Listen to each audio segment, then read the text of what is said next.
Well, we recently found out the Marvels got a bit of a delay from Marvel Studios, and now we know why. Some recent reports have pulled back the curtain and let us know why this substantial delay happened, and honestly, I think it's some good news.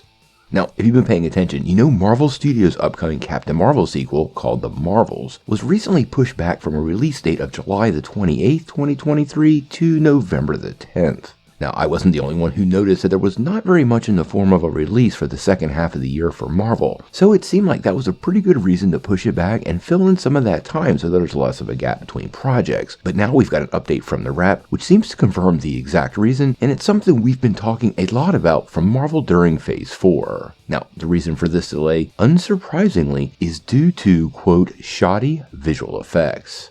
As many of you know, Ant-Man and the Wasp: Quantumania just released, and it's not really alone in the long list of Marvel projects that's kind of gotten a lot of backlash from fans due to subpar special effects. Now, we've gotten multiple reports from behind the scenes on the visual effects of Ant-Man, and maybe the reasons why. It seems very much to me that Marvel is needing to prioritize their talent, and it appears a lot of the talent that was needed for Ant-Man was actually working on Black Panther: Wakanda Forever. This is one of the reasons these massively accelerated production schedules can be highly problematic. There's only so much talent you can spread around, and once it's spread too thin, it starts to really show. That's something that totally came out of Phase 4 and seems like something Marvel is very much working to correct.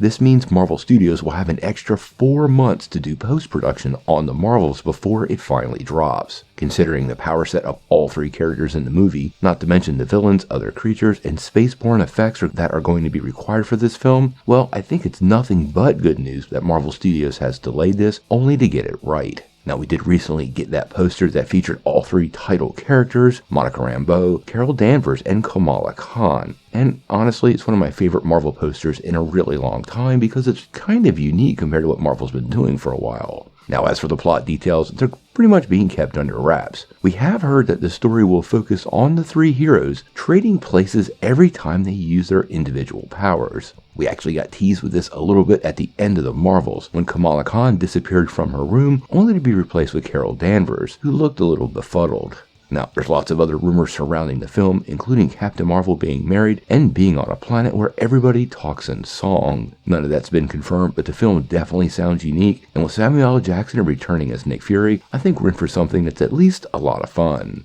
Again, I am really happy to hear the Captain Marvel sequel is getting the extra time and work from Marvel Studios.